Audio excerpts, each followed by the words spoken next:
Question number 7 देखते हैं। On 1 January 2016 P and को sends 300 cases of medicine to Zishan on consignment basis. The cost of each case was rupees 1000. P and Co incurred the following expenses on the consignment: rupees 750 on railway freight and 450 on insurance. 200 cases were sold by Zishan. अब P and को जो है हमारे पास जो है वो consignor है और ज़िशान जो है वो हमारे पास कंसाइनी है। 300 केसेस उसने सेंड की हैं, कंसाइनमेंट भेजी है और एक केस की कीमत उसने बताई है हमें कितनी है। Cost of each case 1000 rupees है। ठीक है, तो अब हमने क्या करना है, और जो कंसाइनर ने एक्सपेंसेस किए हैं वो ये वाले एक्सपेंसेस हैं, 750 ऑन रेलवे और 450 ऑन इंश्योरेंस। ठीक है, उसके बाद 300 में से 200 cases were sold by Zeeshan uniformly. तो कितने अनसोल्ड हो गए? 100। इसका मतलब है हमने स्टॉक अनसोल्ड स्टॉक भी उसकी भी कैलकुलेशन करनी है। एट ₹2000 उसने तो कहा था 1000 की बेचो, उसने 2000 के बेचे हैं। तो 2000 के बेचे हैं, इसका मतलब क्या हुआ कि आप इस 200 को मल्टीप्लाई करेंगे इस 2000 से। ठीक है, पर case the expenses of Zishan amounting to ₹1200, ये कंसाइनी के एक्सपेंसेस हैं। अब क्योंकि उसने मेंशन नहीं किया हुआ कि कंसाइनी के ये कौन से एक्सपेंसेस हैं, इसलिए हम इनको इग्नोर कर देंगे, यानी ये हमारे डायरेक्ट एक्सपेंसेस में नहीं आएंगे। पर कंसाइनर के जो जितने एक्सपेंसेस हैं वो सारे के सारे हमेशा डायरेक्ट एक्सपेंसेस होते हैं। He sends account sale 31 December 2016 which revealed charge 5% as ordinary commission and 10% Del Credere commission. ठीक है, he sent a bank draft for rupees 90,000. You are required to prepare the consignment account, Zishan account and goods sent on consignment account in the book of P and को। P and को की book के अंदर ज़िशान का नाम होगा, P and को की बुक के अंदर कंसाइनमेंट अकाउंट होगा, पी एंड को की बुक के अंदर गुड्स सेंड ऑन कंसाइनमेंट होगा। ठीक है, इन ये तीनों अकाउंट जो हैं वो इस पी एंड को की बुक के अंदर होंगे। अब हम इसका सलूशन देखते हैं। ये मैंने सॉल्व किया हुआ है क्वेश्चन, तो देखें कि हमने बनाया कंसाइनमेंट अकाउंट। ये मैंने आपको बताया हुआ है कि ये देखें गुड्स सेंड ऑन कंसाइनमेंट कितनी हो गई, ये 3 लाख रुपीज़ हो गई। ठीक है, उसने बेची थी ना हमें 300 थी और एक केस की कीमत 1000 थी, तो 1000 मल्टीप्लाइड बाई 300 ये 50 बन जाएंगे, 3 लाख रुपीज़।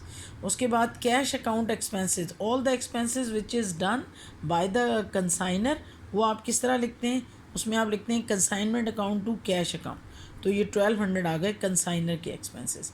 ज़िशान अकाउंट, जो ज़िशान के एक्सपेंसेस होते हैं वो भी 1200 हैं और वो उसकी हम एंट्री किस तरह डालते हैं, consignment account to consignee account, मतलब ज़िशान अकाउंट, तो ये आ गए 1200, ये भी आ गए।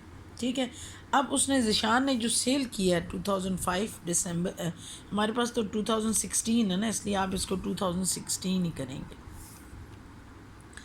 उसने सेल किया ज़िशान ने, तो वो हो जाती हैं आपके कितना कहा उसने कि 200 पर केस उसने बेचे हैं, 200 केसेस बेचे हैं और 2000 पर केस है, तो 2000 multiplied by 200 is equal to 4 lakh.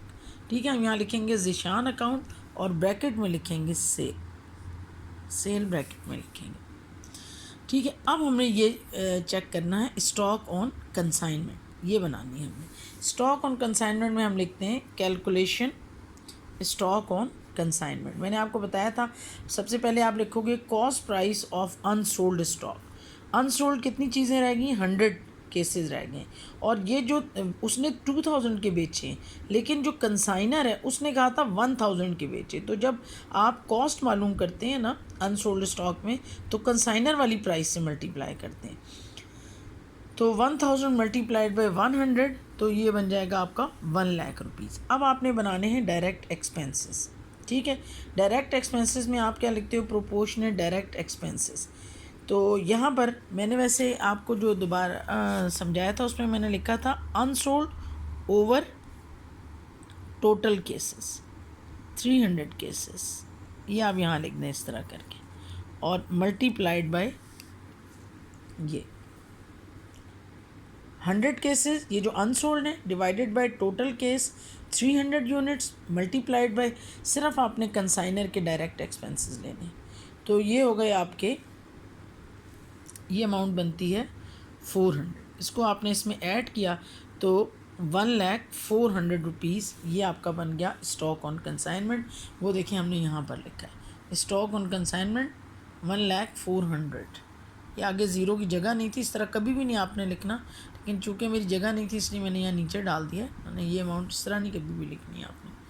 ठीक है, अब आप इन सबको ऐड करेंगे और इनको माइनस करेंगे तो ये आपका आ जाएगा क्या, profit transfer to general profit and loss account. ये हो गया आपका कंसाइनमेंट अकाउंट। अब नीचे आ जाएं आप, कैलकुलेशन तो मैंने बता दिया आपको।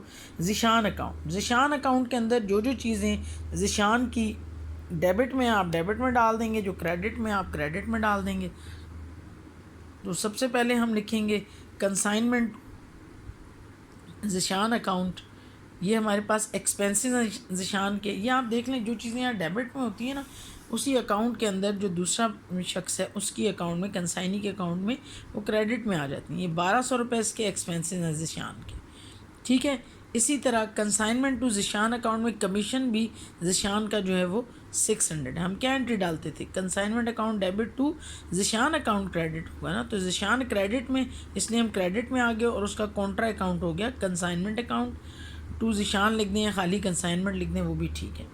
ठीक है, उसके बाद आप लिखेंगे उसके बाद ये वाली अमाउंट आपकी आएगी।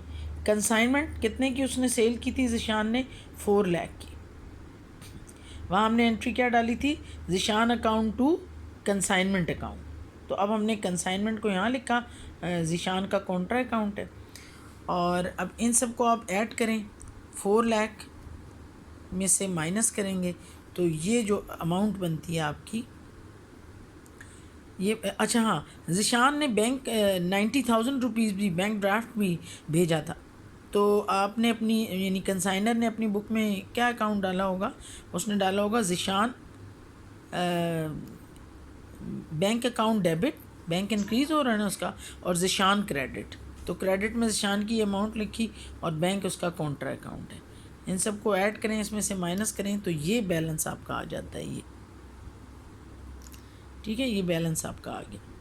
ये बैलेंस आपने मतलब ज़िशान ने कंसाइनर को सेंड करना है। और एक आपने और बनानी है जो गुड्स सेंड ऑन कंसाइनमेंट है। ये देखें, गुड्स सेंड ऑन कंसाइनमेंट के आपने बनाना है लेजर अकाउंट बनाना है।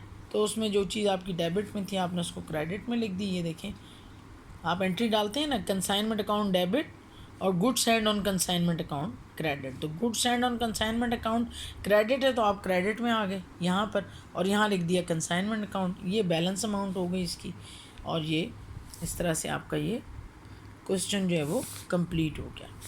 ठीक है, तो यही क्वेश्चन आपको करना था जो मैंने आपको दिया था। तो ये था हमारे पास क्वेश्चन नंबर 7 था बुक के अंदर। तो अगर आपको ये समझ आ गया है तो ठीक है, और अगर नहीं समझ आया तो आप इसको एक दफ़ा फिर चेक करें, फिर भी नहीं समझ आता, आ जाएगा इंशाअल्लाह ताला।